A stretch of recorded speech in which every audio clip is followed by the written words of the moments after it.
Hello, everyone. This is Tom Fox, and I would like to welcome you to episode 91 of the FCPA Compliance and Ethics Report.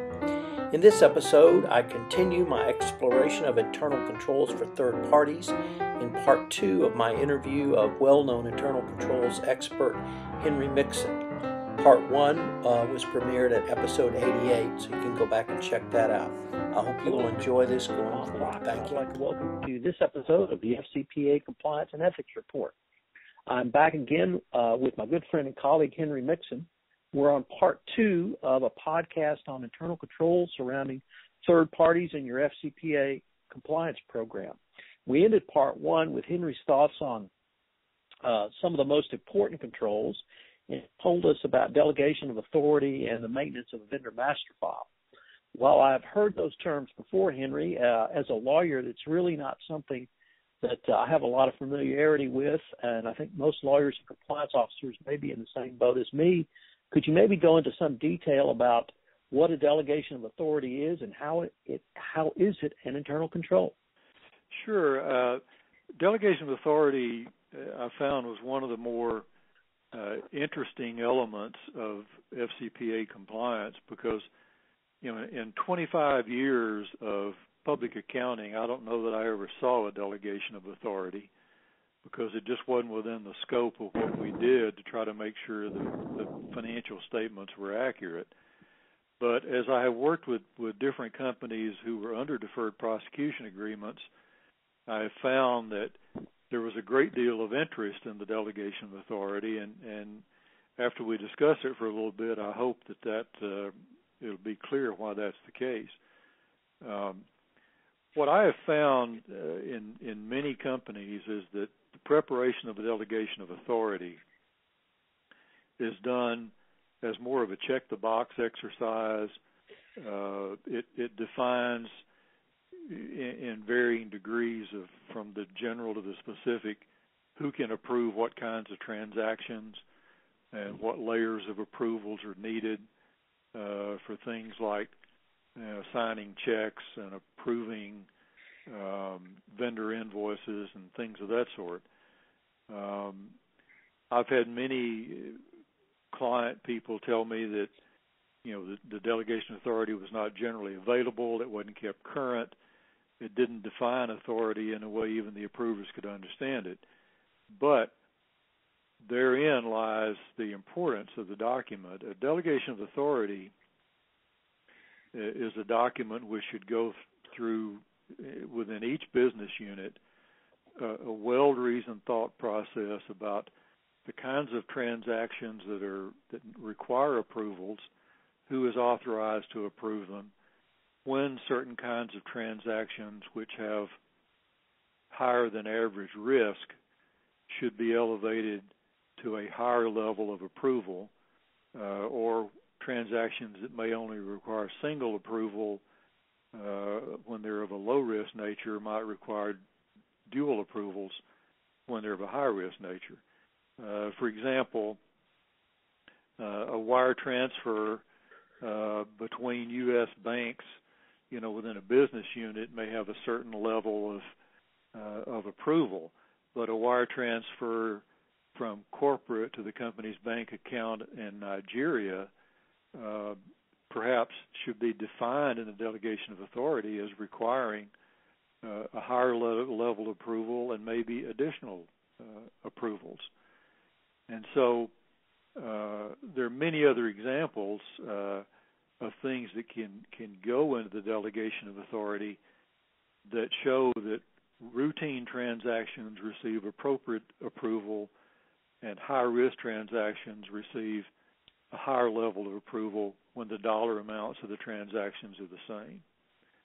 And then I think that once you define a delegation of authority as to who can approve what, then enforcing it becomes important, because once you have defined who can approve something, if you don't integrate that into your invoice processing and your contract execution procedures, then you won't know if somebody approves something outside their authority, whether it be paying a bribe or executing a lease or whatever it could be. And so, taken together, I think that the delegation is a very powerful preventive tool, and usually what goes along with it is some analysis of segregation of duties issues to make sure that no one person can control all the transactions from start to finish. In one of the recent enforcement cases, as I recall, the international sales manager had almost total authority to approve anything involving international sales. Well, that's a not uncommon, but a violation of the concept of segregation of duties, and it also precludes your delegation of authority from working effectively if only one pair of eyes can approve an entire transaction, regardless of what it is. Let me ask you, Henry, could a committee be a second set of eyes? Because in the compliance world, it is not uncommon to have a committee who will review proposed agents, proposed payments to agents, those sorts of things. Does a committee work, or does it need to be simply a second person or another person within the concept of the delegation of authority? No, absolutely. A committee works, and what should happen in those situations is where your delegation of authority in a traditional sense may be limited to identifying certain officers of the company, executive or operations management. The committee would be a defined element of the internal control system, and it would have specific attributes assigned in the delegation of authority that it can approve. Just like the chairman of the audit committee is an element of internal controls and may have a certain approval or at least review and recommendation authority. All of those collectively define within that delegation what has to happen before a transaction is properly approved. That's the key concept. Who has to look at it, how many sets of eyes, and then the important one is how is it all documented? Because if you can't prove you did it, then you're going to have a tough time sustaining that you had effective delegation of authority enforcement. Sounds like near and dear to my heart of document. Absolutely.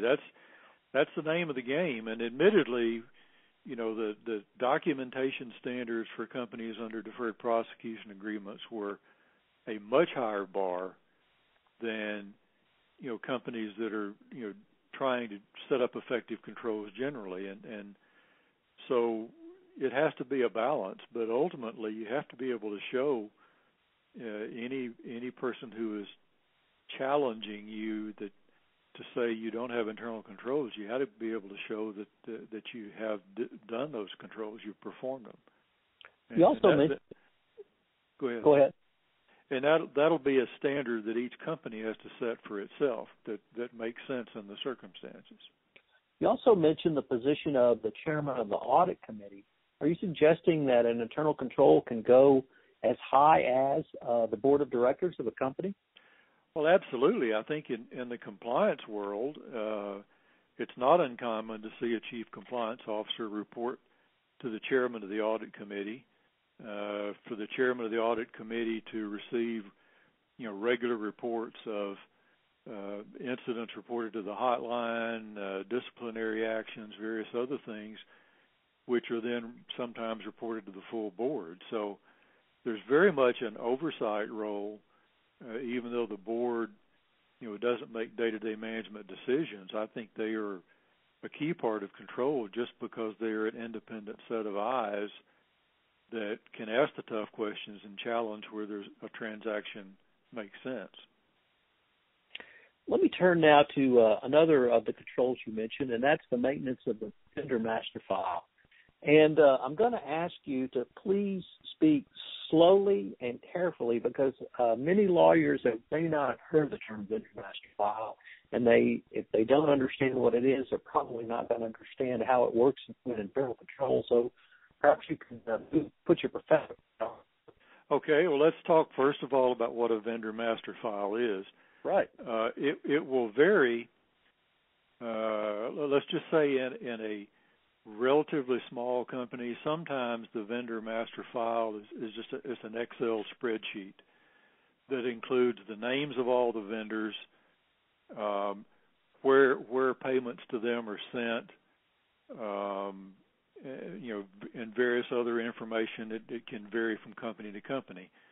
It can go from that all the way up to a very sophisticated database and a software system that includes not only the basics about where do we pay these vendors, but additional information about has due diligence been completed,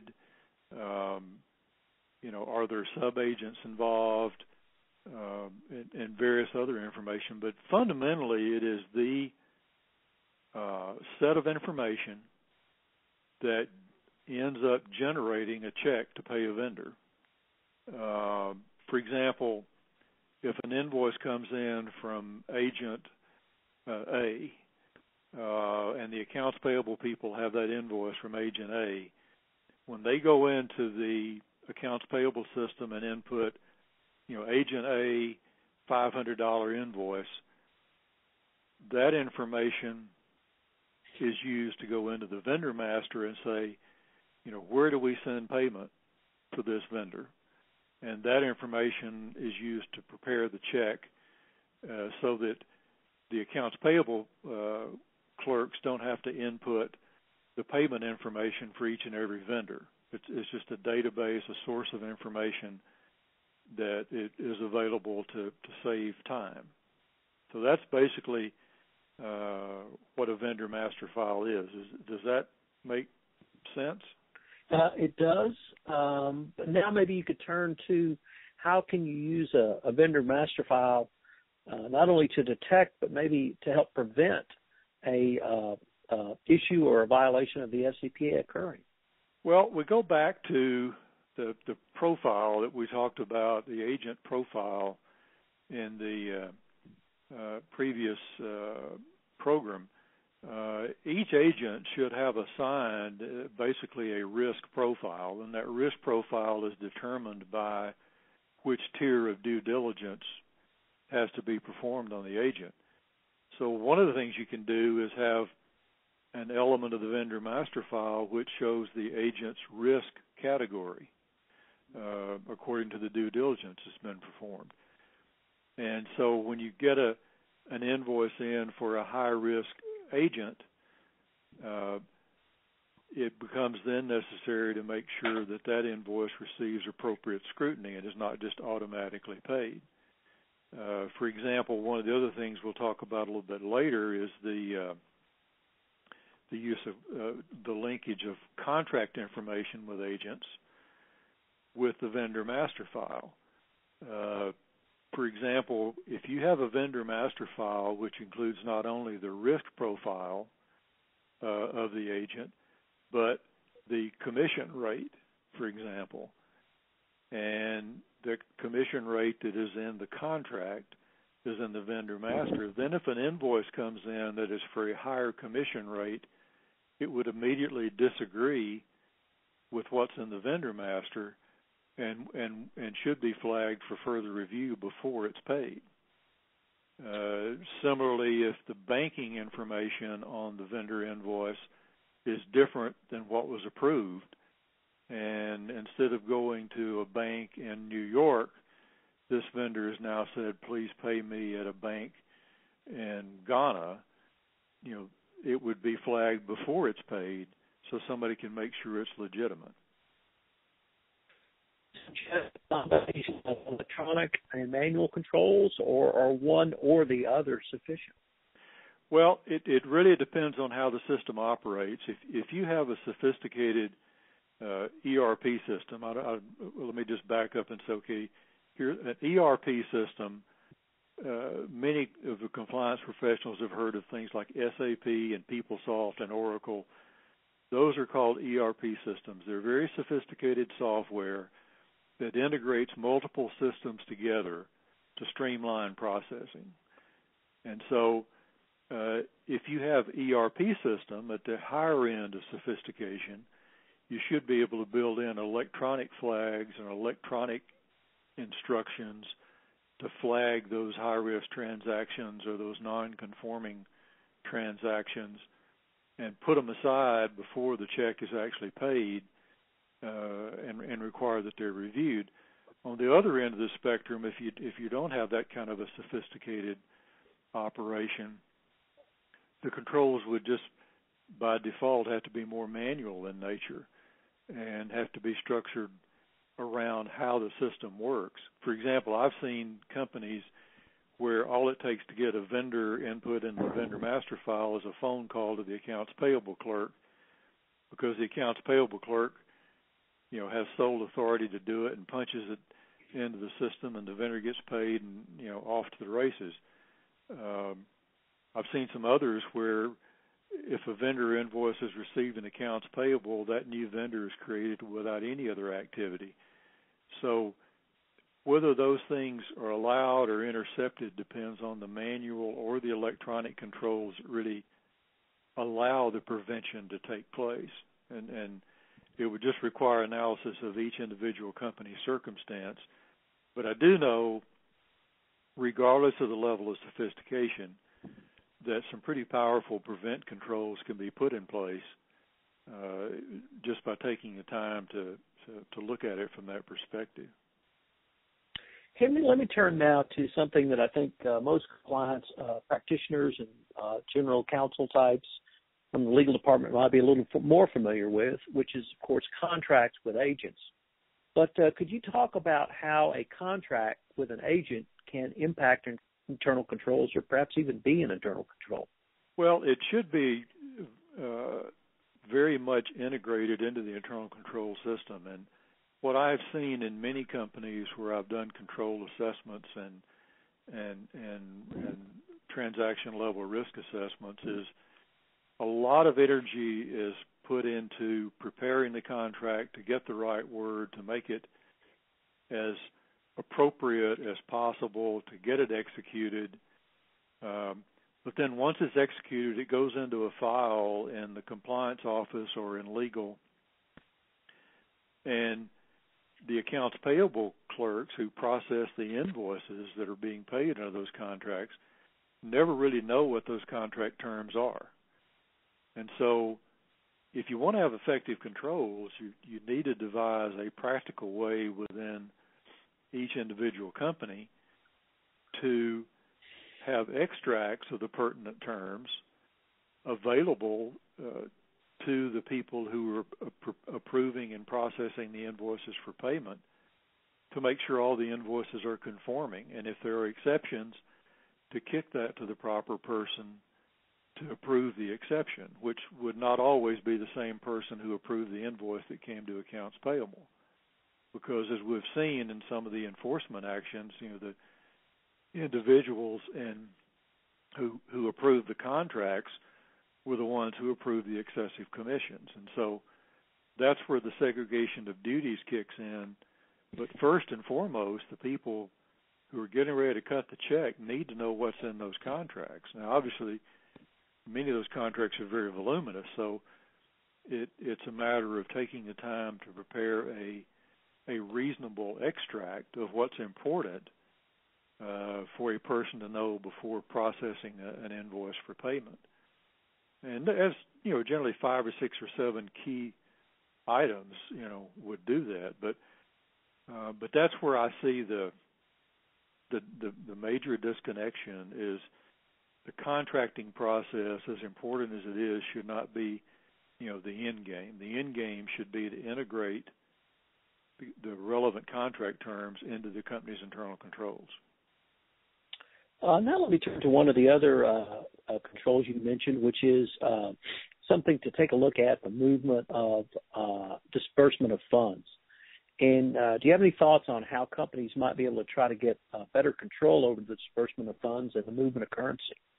Well, yeah, I think it's kind of a building process from a couple of things we've already talked about. One is if you have identified the transaction level risk appropriately, and you know that one of your risks is that funds can be moved to locations outside the U.S. or to banks outside the U.S., one of the things you need to do is take a good hard look at whether your normal controls are sufficient over the disbursement of funds to deal with the risk. Now, we've talked many times about the HP situation, and how in a company of any size could a country manager get his hands on all of that currency. Well, it's not the first time it's happened, so there must be a breakdown of control somewhere, or there's been an override of controls. But I think if you look at how money moves in the company, and you look at if your third parties are paid solely by wire transfers, then it's pretty easy. Then you just focus totally on wire transfers to minimize the risk. But that would seldom be the case. I think in many cases, computer-generated checks are used to pay third parties, and so you have to say, well, are our normal approval processes sufficient given the extra risk, of the third parties? And again, it gets back to the idea of sometimes it's just as simple as requiring dual signatures on everything involving disbursements. If that's not practical, then you have to come up with another way to do it. But in any event, what you need to do, I think, is to step back and say, okay, I read this enforcement action, and this country manager got all this cash. Now, could that happen in my company? And don't just accept, an off-the-cuff response. My advice would be to dig a little deeper and say, well, exactly what would prevent that? And would it be the case for all countries, all destinations? Does it vary by country that's involved? This one is the one that is the most company-specific in terms of what kind of controls are needed, because companies have all sorts of different ways of processing disbursements. And I could only speculate for, any given company what the controls might be, but it's not that hard if you have a profile of the risk and you understand the transactions and where the money's going. You can generally figure out pretty easily if you have the right controls. Henry, we're nearing the end of our time, so I want to end with something that you talked about in our first two episodes of what are internal controls, and that's really around the general area of pushback or not having the time, not having the resources. How, if a compliance officer identifies third-party risks but gets pushback, how can he, what persuasive arguments would you find persuasive to help him get the time, money, resources, and company commitment to institute some of these internal controls? Well, as I mentioned in one of the previous broadcasts, what it comes down to is mitigation of risk and allocation of resources. And I think the challenge that a compliance officer has, if he or she goes into a CFO or a controller and says, well, I'm concerned about our internal controls,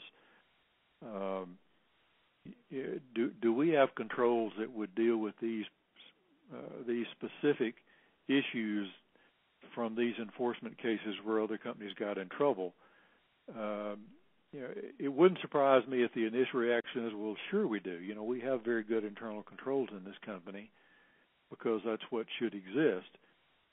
But I think if you get down just a little more granular and say, well, let's have somebody give me an education on the particular controls about this area or that area, then I think once the identified risk is made clear, chief financial officers obviously want to have good internal controls that deal with all major risk. And so I think it becomes the compliance officer being a champion for internal controls related to FCPA, educating other financial management about the particular risk, and then having candid discussions about whether the controls really would prevent it or would they not. And if they wouldn't, then, there needs to be some serious discussion about, how can we get those controls in place? And I know in some companies, being very candid, there is I don't really want to know kind of approach to this problem. But the fact of the matter is that enforcement now is singing the mantra of ineffective internal controls to a very loud drumbeat, and it's just a matter of time until that becomes the easiest enforcement action to pursue, because it's easy because the burden is on the company to prove they have them. So jointly, the CFO, the controller, compliance officer, and if necessary, the chairman of the audit committee need to have candid discussion about, how can we really face up to our obligations about these controls. And we really do need to know what exposure we have, and that's the hard part. Well, Henry, we're at the end of our time. This has been a great two-part episode on internal controls around third party. You've certainly educated me, and I hope some of our listeners as well. I would like to ask you if someone wanted to follow up with you directly.